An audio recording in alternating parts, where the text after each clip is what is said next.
আমাদের বাড়ি কিশোরগঞ্জ জেলার মুকশেদপুর গ্রামে। দক্ষিণ মুকশেদপুর প্রাইমারি স্কুল নামক একটি বিশেষ স্কুল রয়েছে, যে স্কুলটা আমাদের মুকশেদপুর গ্রামের ঠিক মধ্যবর্তী স্থানে অবস্থিত। তো ঘটনাটি সেই স্কুলটাকে কেন্দ্র করেই আজকের ঘটনাটির মূল বিন্দুটা উৎসর্গ হয়েছে আর কি। তো এই স্কুলটা যেখানে নির্মিত হয়েছে সেটি 1936 সালে নির্মাণ করা হয়। এখানের একজন বিশেষ লোক তিনি নির্মাণ করেছিলেন। প্রথমে তো বেসরকারি ছিল, তারপর এটি সরকারি হয়েছে। তো উনি যখন ওই স্কুলটি নির্মাণ করেছেন ওখানে, তো ওই স্কুলের সামনেই ছিল এক বিশাল আকৃতির 3-4টা কবরস্থান। তো কবরগুলো ছিল ওই স্কুল নির্মাণ যে করেন ওনার আত্মীয় 3-4 জনের কবরস্থান। তো ওখানে যাদের কবর দেওয়া হয়েছে তার মধ্যে 2জন নাকি আত্মহত্যা করে মারা গিয়েছে, 2জন পানিতে ডুবে মারা গিয়েছে নিজ ইচ্ছায়। তো ওই 2জনের কবর ওখানে দেওয়া হয়েছিল। কবর দেওয়ার পরপর নাকি লোকমুখে শোনা যায় এই আশপাশে এই মানুষের মতো অন্যরকম একটি ছায়া অবয়ব মানুষ দেখতে পেয়েছে। অনেক দিন নাকি এরকম ভুতুড়ে কাণ্ডকলাপ ঘটেছে।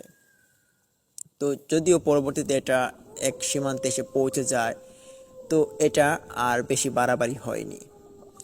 তো স্কুল এখানে নির্মাণ করে এখানে 1936 সাল থেকেই এখানে পড়াশোনা চলছে। সাধারণত প্রাথমিক স্কুলে যেটা শিক্ষা হয় 5 পর্যন্ত সেটা আর কি। তো এই ঘটনাটি ঘটেছে খুব বেশি দিন আগে নয়, এটি 2009 সালের ঘটনা। তখন কিছু সংখ্যক বাচ্চারা এই স্কুলে পড়াশোনা করত, আর তাদের সঙ্গেই ঘটনাটি ঘটে। বলে রাখা ভালো যে এই স্কুলটি আগে বেসরকারি ছিল। সরকারি হওয়ার ক্ষেত্রে এই পুরাতন স্কুলটি ভেঙে দিয়ে নতুন করে এক স্কুল তৈরি করা হয়, আর সেই নতুন স্কুলটা এসে পড়ে ওই 3-4টা কবরস্থানের উপরে। কবরস্থানের উপরে যখন স্কুলটা নির্মাণ করা হয় তখন নাকি অনেক মানুষই এখানে বাধা দিয়েছিল যে কবরস্থানের উপর কোনো ভবন নির্মাণটা না করাটাই ভালো। কিন্তু সরকারি আদেশ, তারা মাপজোক ঠিক করে দেখলো যে এই কবরস্থানের উপরেই স্কুলের ওয়াশরুমটা পড়বে এবং একটা রুম পড়বে। তো এটাকে বেশি গুরুত্ব না দিয়ে এখানে স্কুলটা নির্মাণ করা হয় পরে। তো সরকারি স্কুলটা বেশি দিন হয়নি, 2000 সালের দিকে স্কুলটি তৈরি করা হয়েছিল। তো 2009 সালে এখানে কিছু সংখ্যক ছেলে মেয়েরা পড়াশোনা করে। হঠাৎ একদিন শোনা যায় এখান থেকে নাকি একটি মেয়ে ওয়াশরুমে প্রবেশ করেছিল এবং সে ওয়াশরুম থেকে বেরোতে পারছে না। তার সঙ্গে ঘটে বিরল একটি কাহিনী। সে যখন ওয়াশরুমে ঢুকেছিল তারপর সে দরজা বন্ধ করে তার ওয়াশরুমের কাজগুলো সারছিল। সে যখন কাজগুলো শেষ করে দরজা খুলবে ঠিক তখনই নাকি সে দরজাটা খুলতে পারছে না। তার কাছে মনে হচ্ছিল কেউ একজন দরজাটা বাইরে থেকে লক করে দিয়েছে।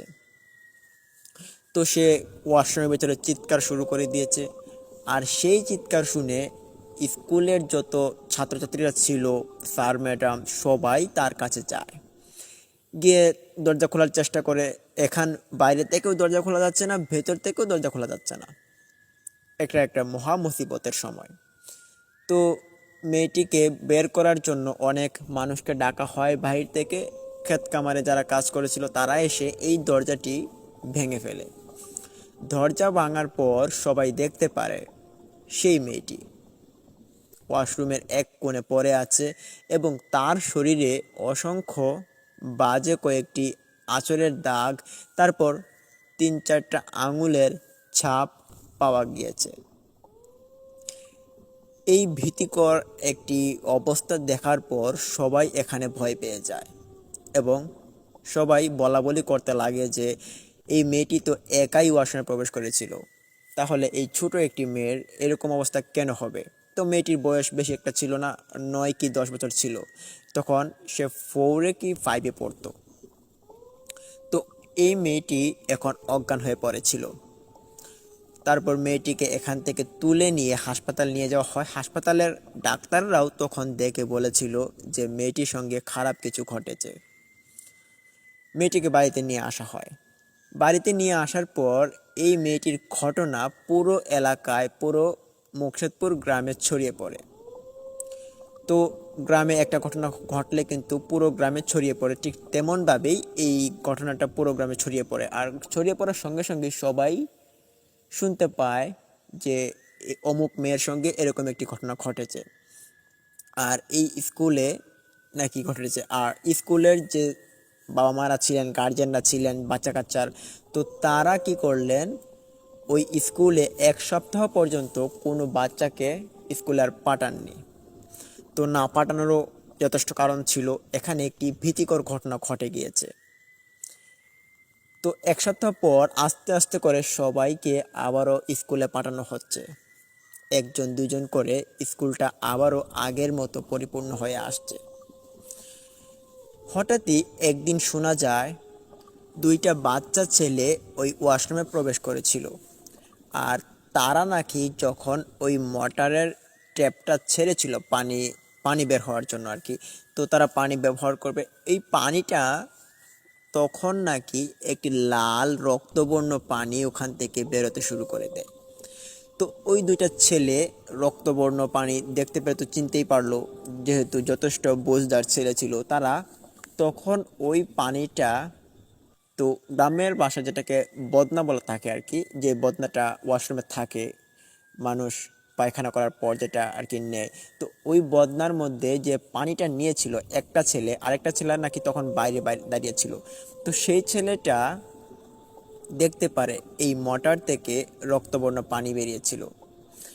সে এই পানিটা দেখার পরপরই সে ওখান থেকে বেরিয়ে আসে ওয়াশরুম থেকে, এবং সে তার বন্ধুটাকে বলে। তার বন্ধুটাও ওয়াশরুমের ভেতর যখন প্রবেশ করে সেই মোটরটা আবারও অন করে, তখন সেও দেখতে পারে সেই একই অবস্থা, মোটর থেকে লাল রক্তবর্ণ পানি বেরোচ্ছে। 2টা ছেলে এই অবস্থা দেখে ভয় পেয়ে স্কুলের ম্যাডামের কাছে চলে আসে এবং ম্যাডামকে এসে সব ঘটনা খুলে বলে। বলে যে ম্যাডাম, আমরা যে ওয়াশরুমে গিয়েছিলাম সেখানে তো পানির বদলে রক্ত বের হচ্ছে। তো ম্যাডামও সেই কথা শুনে অবাক। কি, রক্ত? রক্ত বের হবে কেন? তিনিও আসেন এটা দেখার জন্য। তো ম্যাডামও বাচ্চাগুলোর সঙ্গে ওয়াশরুমে চলে আসে এবং তিনি এসে দেখতে পারে ওয়াশরুমের ভেতরে রক্তের এক ঝলক পানি বয়ে যাচ্ছে, এবং তিনি যখনই এই ট্যাপটা অন করেন তখন তিনিও দেখতে পারেন যে এখান থেকে লাল রক্তবর্ণ পানি বেরোচ্ছে। তো ম্যাডাম এই অবস্থা দেখে তিনি তৎক্ষণাৎ সেই 2টা বাচ্চাকে ওয়াশরুম থেকে বের করে নিয়ে এসেই তিনি স্কুল মাঠে এসে দাঁড়ালেন এবং সেখানে তিনি জোর গলায় এই খবরটা সবাইকে বলেন। তো বলার পর আশপাশে যত দোকান ছিল, তারপর যারা কাজকর্ম করছিল, সবাই ওখানে দৌড়ে চলে আসে। এসে ম্যাডামকে জিজ্ঞেস করে, ম্যাডাম তখন বলে যে ওয়াশরুমের ভেতরে পানির বদলে রক্ত বের হচ্ছে। তো এইটা দেখার জন্য এখান থেকে অনেক মানুষই যায়, গিয়ে সবাই দেখতে পারে হ্যাঁ এটা আসলেই সত্যি, মোটরে পানির বদলে রক্ত বের হচ্ছে। তো এইটা দেখার পরেই সবার মনে এক বিশাল এক ভয় জাগে এবং এখানে থাকা কিছু সাহসী লোক তারা ঠিক করলো যে পানির যে মোটর ছিল, এই যে টাঙ্কিটা ছিল, সেই টাঙ্কিটা গিয়ে একটু চেক করবেন।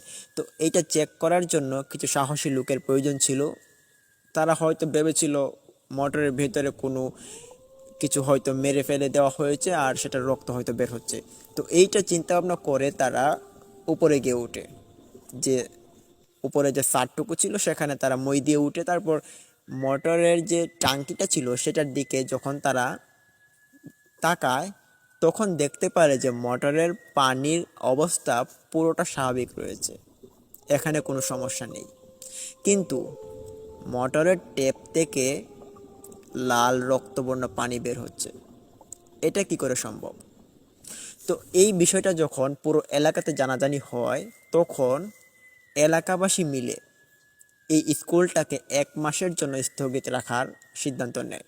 আর এখানে 1 মাস যে বন্ধ রাখবে, এটার জন্য সিদ্ধান্ত নেয় এখানের কিছু মুরব্বী লোক, বিচারক, এরা আর কি একটা সমালোচনা করে। তারপর এটাকে ভালো একটি কবিরাজ দেখিয়ে এটা থেকে মুক্তি পাওয়া যায় কিনা সেটাও তারা পরিকল্পনা করবেন পরবর্তীতে। তো এখন আপাতত 1 মাস স্কুলটা স্থগিত থাকবে। তো এই চিন্তা করে স্কুলটাকে বন্ধ করে দেয়। স্কুলটা 1 মাসের জন্য বন্ধ। তো এই বন্ধের ভেতরে এলাকার কিছু দুষ্টু ছেলেরা আর কি, তারা কি করলো, এই ওয়াশরুমের পাশে এই ঘটনা যে ঘটেছে তারা এটা বিশ্বাস করেনি।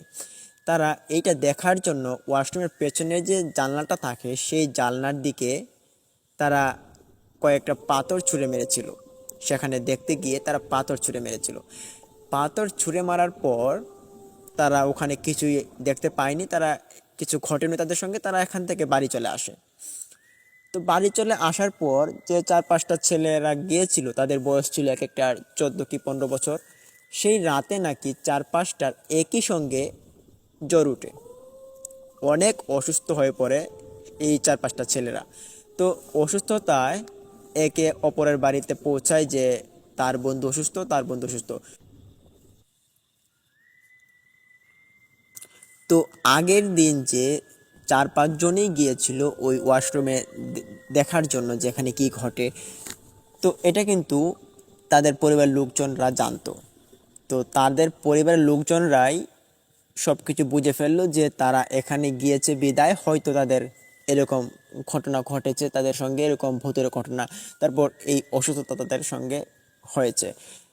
তো এই যে অসুস্থতার মধ্যে কিন্তু ছেলেরা একবারে নিস্তেজ হয়ে আসছে। তারা কোনো রকম কথা বলতে পারছে না, তাদের শরীর থরথর করে কাঁপা। এটা দেখে তাদের গার্জিয়ানরা ঠিক করলো ভালো কোনো কবিরাজ এনে তাদেরকে দেখাবে, কেন কেননা ডাক্তারের ওষুধে কাজ করছে না। তো মুকশেদপুর গ্রামের এক প্রান্তে লিটন সর্দার নামে একজন লোক তিনি থাকেন। তো উনি ভালো একজন কবিরাজ। তো ওনাকে ডাকা হয়। উনি তখন এসে দেখতে পারে এই 4-5টা ছেলে আমাদের এই মুকশেদপুর গ্রামে অসুস্থ। তো দেখতে পেয়ে উনি বুঝে ফেললেন যে এদের সঙ্গে যা ঘটেছে এটা কোনো স্বাভাবিক ঘটনা নয়, এটা এক রহস্যময় অদ্ভুতের ঘটনা। এদেরকে কোনো পিশাচ বা কোনো ছায়া এদেরকে ভর করেছে, বা এদের কোনো এক শক্তি তাদের উপরে এসে পড়েছে, যার কারণে সবগুলো অসুস্থ হয়ে পড়েছে। তো কবিরাজ বলে উঠল যে আপনাদের ছেলেরা হয়তো কোনো ছায়া বা কোনো পিশাচকে ডিস্টার্ব করেছে, যার কারণেই তাদের এই অভিশাপটা এসে তাদের উপরে পড়েছে। তো এখন কি করার উপায়? এখন এই কবিরাজ তিনি ভালো কয়েকটা ওষুধ দিলেন, দিয়ে বললেন যে ওষুধগুলো নিয়মিত ব্যবহার করো। আর তাবিজ দিল, তাবিজগুলো হাতে পরিয়ে দিল। তখন কবিরাজ এখান থেকে বিদায় নেয়। 4-5 দিন পর ছেলেগুলো ভালো হয়ে ওঠে। তারপর এলাকার সব লোক মিলে এই স্কুলের ভেতরে এক দোয়া পড়াবে বলে সিদ্ধান্ত নেয়। ঠিক সেদিনের আগেই স্কুলটাকে খোলা হয়। তো খোলার পর সবাই ঝাড়ফুঁক করবে, কারণ 1 মাস যাবৎ স্কুলটা বন্ধ হয়ে পড়ে আছে। আর সেটাকে এখন তো একটু ঝাড়ফুঁক না করলে একটু খারাপ দেখা যায়। আর কালকে অনেক মানুষের সমাগম হবে, যেহেতু এখানে বড় রকমের একটি দোয়া হবে আর পুরো এলাকার মানুষই এখানে আসবে। তো যেই কথা সেই কাজ, রাত্রিবেলা কিছু যুবক লোক এবং এখানে তাদের সঙ্গে কিছু বৃদ্ধ লোকও ছিল, তারা সবাই এই স্কুলে ঘুচানোর জন্য চলে যায়, মানে ঝাড়ফুঁক করবে, তারপর এই যে ময়লা হয়ে আছে সেগুলো সব পরিষ্কার করবে তারা। তো এই স্কুলটা সরকারি হলেও এটা কিন্তু গ্রামের মানুষের আওতাভুক্ত একটি স্কুল, তাদের মতেই স্কুলটি চলে। তো রাত্রিবেলা অনেক মানুষ এখানে চলে যায় এবং সেখানে একজন লোক এই ওয়াশরুমে প্রবেশ করে। ওয়াশরুমে প্রবেশ করার সঙ্গে সঙ্গেই তার দরজাটা অটোমেটিকলি অফ হয়ে যায়, সাথে লাইটটাও অফ হয়ে যায়। তারপর সেই লোকটার এক বিকট চিৎকার শোনা যায়, তার চিৎকার ভেসে উঠেছে ওয়াশরুমের ভেতর থেকে। বাইরে থাকা কিছু সংখ্যক লোক শুনতে পারে সেই চিৎকার। একটাই চিৎকার ছিল, আমাকে বাঁচাও। এই বলে যখন চিৎকারটা দিল, তখন এখানে থাকা যত সংখ্যক লোক ছিল তারা সবাই সেই ওয়াশরুমের সামনে গিয়ে দাঁড়ায়, এবং সেই ওয়াশরুমের দরজাটা খোলার সাহস কারো হচ্ছিল না। তো এই ছেলেটা এখন ভিতরে পড়ে আছে, তার কোনো সারা শব্দ হচ্ছে না। তো এইটা দেখে তারা দরজাটা খুলে ফেললো। দরজা খোলার সঙ্গে সঙ্গেই তারা অনুভব করতে পারলো সেই ওয়াশরুম থেকে এক অদ্ভুতময়ী বাতাস এখান থেকে বেরিয়ে চলে গিয়েছে, এবং সেই বাতাসটা এত জোরপ্রবণ গিয়েছে, স্কুলের ভেতরে যে ব্রেঞ্চ ছিল সেগুলো এলোমেলো হয়ে গিয়েছে, এবং সেই সাথে যে যারা যারা এখানে দাঁড়িয়ে ছিল তারা সবাই হিঁচড়ে পড়ে যায়, এবং পড়ে গিয়ে তারা অনেক চোট পায়। তো চোট পাওয়ার পরেও তারা এখানে উঠে দাঁড়ায় এবং সেই লোকটাকে এখানে খোঁজার চেষ্টা করে। খুঁজতে খুঁজতে তারা ওয়াশরুমের ভেতর প্রবেশ করে, আর সেখানেই দেখতে পারে সে পড়ে আছে, তার শরীর থেকে অজরে রক্ত ঝরছে। তাকে স্কুলের ওয়াশরুম থেকে বের করা হয়, মাটি নিয়ে আসা হয়, আর সেখানে একটি লাইট জ্বালানো হয়। তখন দেখা যায় সেই লোকটা এখন আর বেঁচে নেই, সে মারা গিয়েছে। এই লোকটার অদ্ভুত এক মৃত্যুতে পুরো এলাকাকে জানানো হয়। তখন রাতে রাতেই পুরো এলাকার মানুষ স্কুলে এসে জড়ো হয়, আর এত মানুষ হয়েছে যেটা বলার বাইরে।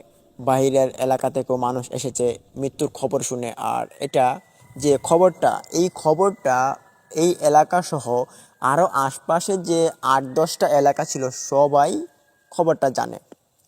তো এখান থেকে অনেক মানুষ এসেছে। মানুষের জন্য সেদিন রাত্রিবেলা জায়গা দেওয়া যাচ্ছে না, আর ঠিক সেখানেই একটি ফায়সালা হয় রাত্রিবেলা। তখন চট্টগ্রামে নাকি একজন ভালো ও তান্ত্রিক বাস করে, ওনার নাম কি জানি ছিল, তো ওনার নামটা সঙ্গত কারণে মনে হচ্ছে না। তো ওনাকে ডাকা হবে। সেই বলে এলাকাবাসী সবাই মিলে উদ্যোগ নেয় যে এই স্কুলটাকে এখন আমাদের হাতেই ঠিক করতে হবে, আর ভালো কোনো কবিরাজকে ছাড়া এই স্কুলটা ঠিক হবে না। হয়তো কোনো কালো পিশাচ বা জিন এখানে ভর করে আছে, তো এগুলো আমাদের সরাতে হবে। তো এইটা ভেবে সবাই এই কবিরাজের সঙ্গে যোগাযোগ করেন, এবং ওখানে যারা যারা থাকেন এই গ্রামের তাদের সঙ্গে যোগাযোগ করে তারা ওখান থেকে অনেক মানুষকেই জানিয়ে দেয়। তো জানানোর পর কিন্তু ওই কবিরাজ 3-4 দিন পর মুকশেদপুর গ্রামে আসে। এসে তিনি দেখতে পারেন এরকম ঘটনা। এই ঘটনাগুলো সচরাচর অনেক মানুষের সঙ্গেই ঘটেছে, যে ওনাকে এরকম কথাবার্তা সব কিছু খুলে বলা হয়। তো উনি এইরকম কথাবার্তা শুনে ওনার আর বুঝতে বাকি থাকে না। উনি তখনই বলে উঠলেন যে এখানে কি কোনো রকমের কবরস্থান আছে, যে কবরস্থানের উপরে কিছু নির্মিত হয়েছে। তখন বলে উঠল সবাই যে হ্যাঁ, এই স্কুলটা এখানে কবরস্থানের উপরে নির্মিত হয়েছে। আর সেই কবরস্থানের যে কবর দেওয়া হয়েছিল যাকে, সেখানে 2জন মানুষ আত্মহত্যা করে মারা গিয়েছিল, তাদের লাশ এখানে দাফন করা হয়েছিল। তো তারাই এখানে, তাদের কবর এখানে দেওয়া আছে। তো এই কথা শুনে সেই কবিরাজ বলে উঠল হ্যাঁ, সমস্যাটা এখানেই। সেই আত্মহত্যাকারীর কবরের আশপাশে জিনেরা ঘুরে ফেরা করে বেশি। তো এই জিনেরাই এরকম ঘটনা ঘটাচ্ছে। আমি এখন এই এই অবস্থার যে একটা পর্যালোচনা এটা আমি করব, তারপর যদি আমি এটা থেকে আপনাদেরকে মুক্তি দিতে পারি তাহলে তো ভালো। তো এই বলে সেই কবিরাজটি তার কাজে লেগে পড়ল। অনেক রকমের কাজকর্ম করে সেই কবিরাজ এই স্কুলটির আশপাশে তাবিজ গেড়ে দিলেন এবং নানান রকমের পরামর্শ দিলেন। সেই পরামর্শ অনুযায়ী অনেকে কাজ করলো। কাজ করার পর সেই ঘটনাগুলো আস্তে আস্তে করে নিমজ্জিত হয়ে আসে। তো এরপর থেকে কেউ আর এই ঘটনাগুলোর সম্মুখীন হয়নি। সেই ওয়াশরুম বন্ধ হয়ে ছিল, আর এই ওয়াশরুমটাকে ভেঙে দেওয়া হয়েছিল। ওয়াশরুমকে ভেঙে এটাকে একটি রুমে পরিণত করা হয়েছে, আর অন্যদিকে একটি ওয়াশরুম তৈরি করা হয়েছে সেই স্কুলে। এটি কিশোরগঞ্জ জেলার মুকশেদপুর গ্রামের দক্ষিণ মুকশেদপুর নামক একটি প্রাইমারি স্কুল। সেই স্কুলেই ঘটনাটি ঘটেছে। স্কুলটি আমি সেদিনও গিয়ে ঘুরে আসলাম, আর যেদিন আমি ইমেলটি লিখেছি সেদিনও সেই স্কুলটি আমি ঘোরাফেরা করে আসলাম। স্কুলটি বেশ দেখতে ভালোই দেখায়, কিন্তু সেই স্কুলের আগের ঘটনাগুলো শুনলে শরীরে গা কাটা দিয়ে ওঠে। তো লিসেনার্স, এটি ছিল ঘটনা। ঘটনাটি কেমন লাগলো? ঘটনাটি ভালো লাগলে ভিডিওতে লাইক দিন, কমেন্ট করুন, কমেন্ট করে জানান ঘটনা কেমন লেগেছে, আর কে কোন জেলা থেকে শুনছেন সেটা তো অবশ্যই জানাবেন। আর অবশ্যই আমাদের ভীতিকথা ইউটিউব চ্যানেলটিকে সাবস্ক্রাইব করুন এবং পাশে থাকা বেল আইকনটি অন করুন। লিসেনার্স, এই মুহূর্তে আমি ইমরান আপনাদের মাঝ থেকে বিদায় নিব। আর আপনারা আমাদের জন্য দোয়া করবেন, আমার জন্য দোয়া করবেন যে আমি আপনাদের জন্য যেন আরও সত্য নির্ভর ঘটনাগুলো আমি মানুষের কাছ থেকে কালেক্ট করে নিয়ে আসতে পারি, এবং আপনারা যাদের সঙ্গে ঘটেছে ঘটনা, যেমন আপনার বাবার সঙ্গে, আপনার আপনার আত্মীয়র সঙ্গে বা আপনার সঙ্গে ঘটে যাওয়া ঘটনাগুলো, ভৌতিক ঘটনাগুলো, যেগুলো ভীতিময় ঘটনা, সেগুলো আপনারা চাইলে আমাদের সঙ্গে শেয়ার করতে পারেন। আমাদের ইমেল অ্যাড্রেসে দিতে পারেন। আমাদের ইমেল অ্যাড্রেস আমাদের ডেসক্রিপশন বক্সে আপনারা পেয়ে যাবেন, আর সেখানে আপনারা দিতে পারেন। আপনারা চাইলে অডিও রেকর্ড অথবা লিখে ঘটনা দিতে পারেন। তো লিসেনার্স, এই মুহূর্তে আপনাদের মাঝ থেকে এখন আমি বিদায় নিচ্ছি। তো ততক্ষণ সবাই ভালো থাকুন, সুস্থ থাকুন। আসসালামু আলাইকুম। তো প্রিয় লিসেনার্স, শুনছিলেন এখন আমাদের ভীতিকথা ইউটিউব চ্যানেলের এক বিশেষ ঘটনা। আর আশা করি আজকের এই ঘটনাটি আপনাদের অনেক অনেক ভালো লেগেছে। আর ঘটনা ভালো লাগলে অবশ্যই কমেন্ট করুন, আপনার মন্তব্য জানান। আর আমরা এখন আপনাদের মাঝ থেকে বিদায় নিব। তো কালকে দেখা হবে কোনো এক নতুন একটি এপিসোড নিয়ে। ততক্ষণ সবাই ভালো থাকুন। আসসালামু আলাইকুম।